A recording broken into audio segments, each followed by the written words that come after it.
and welcome back to the channel. For those of you who are coming over from the TikTok platform, thank you so much.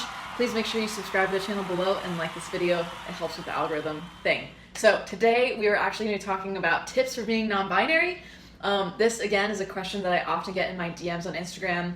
Do you have any tips for being non-binary? So what I actually did this time around was I asked all of you over on Instagram, do you all have tips? And then I thought of a few things and I came up with a list of 8 things. There, get my fingers right. I can't do math. I have a PhD, but it's not in maths.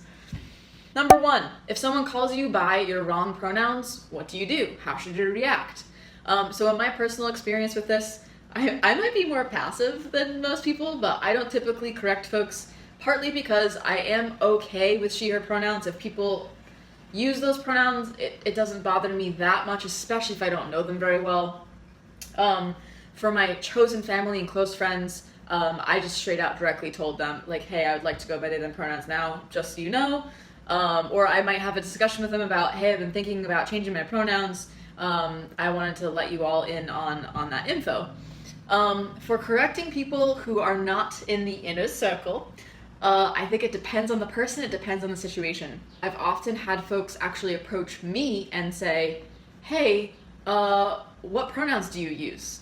And I always am so grateful when people ask me directly, because I can be like, oh my gosh, thank you so much for asking. I actually have started using they, them pronouns lately. It means so much that you cared to ask. And I try to reinforce that with kindness and just say, thank you for acknowledging. If someone says she, her, I don't typically correct that because in my own experience that doesn't matter as much right now. Your experience might be different. So I would say to try to consider all of those factors as you're thinking about, pause for water.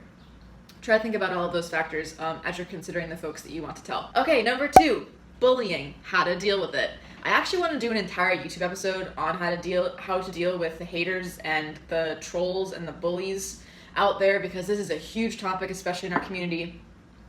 But in general, my number 1 piece of advice is to tell a person who has authority about what happened. Start that record. Get that record going. Whether that be a teacher perhaps, a school counselor, it could be your advisor, a mentor. Tell an adult or someone who has authority, this is what happened to me, and they will not only be able to support you and have empathy and be there for you, but they will also be able to help you handle and manage the situation. And you'll have another person in on that story, so if something should arise in the future, you've got them in on your team. Bullying is really hard, and I think when I was a younger person, I would always feel bad for being bullied. I don't know if any of you all experienced that, but I thought, oh, you know, I don't want to get them in trouble. They should get in trouble. It's not okay to have that kind of community space where you feel uncomfortable or unsafe, and people need to know what's okay and not okay. Bullying, not okay. Number 3 would be labels. So I get a lot of questions about labels, and this one is complicated because I myself feel constrained by labels sometimes, but I also feel identity with them at times. I think it can go either way.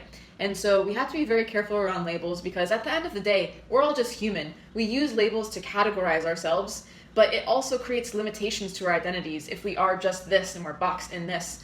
So as you are thinking about labels, there are so many more words out there these days. Back in the day, there weren't so many.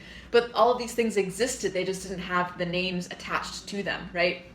So my advice about this is to, if you feel like a label will be helpful for you, then go ahead and attach yourself to that label, but don't feel like you have to stick to it, and you're able to change, you can evolve. I have had that experience myself in my own journey.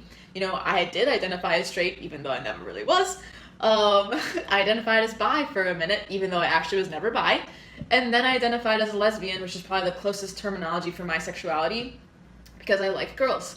And the non-binary thing also came around in an odd way, because I always kind of identified as this androgynous person, and I sort of evolved to feel, okay, this androgynous word is the right word for me. But then I was like, oh, the new word that the kids are using these days is non-binary, and I think like that makes more sense. So things are going to evolve and change, and I would say it's really important to just have that space, have that openness to your own evolution as a person. Or if you switch your pronouns, if you happen to be someone who goes by they, she, or they, he.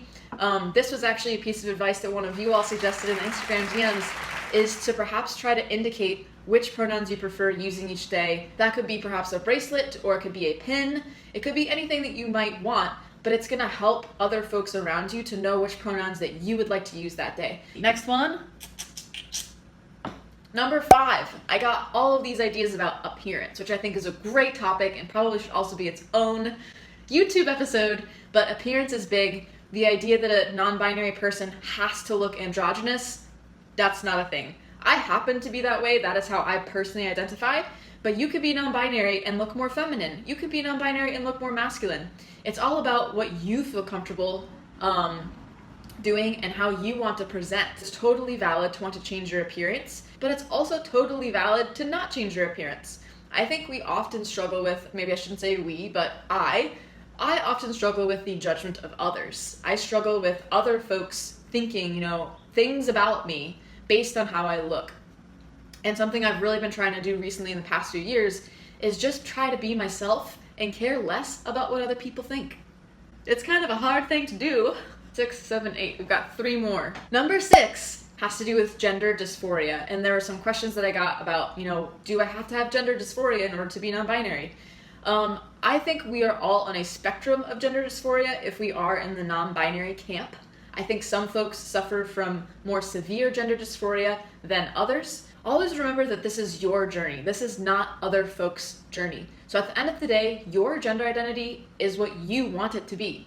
And I think if you are definitely suffering from gender dysphoria, it's really important to self-reflect and try to figure out what are those triggers, what are those things that are making you feel uncomfortable, and then work around them to kind of create the identity that you feel is your true self on the inside. Gender dysphoria is really arising from the expectations that society has put onto us with this notion of gender, which we've talked about in previous episodes, is a social construction.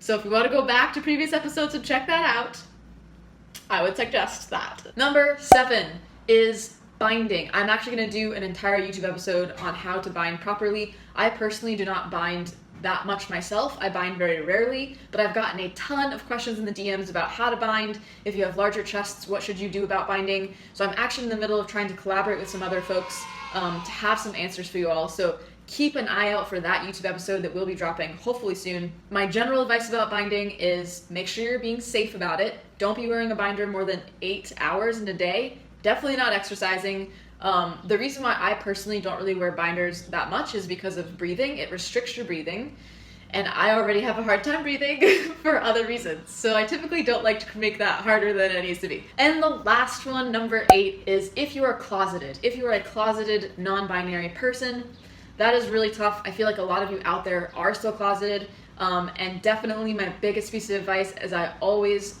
say on these episodes, is make sure that you have support systems. I am trying to create a community through my Instagram, through YouTube, through TikTok, of all of you all, to try to connect you all so that you can start to have these community spaces and support from each other. But I would also suggest trying to have people in your real life as well as your friends online, making sure you have adults in your life that you can talk to about things. Building that support system is key. If you're closeted, finding those allies and trying to be with them and spend time with them and feel fulfilled and be able to feel like yourself as much as possible. And when the day comes when you can come out of the closet, I'm going to be so happy for you and so excited. But try to just stay strong and continue to remember who you are on the inside as you navigate that journey for yourself. Okay, everyone, so these are my 8 tips. We got it this time.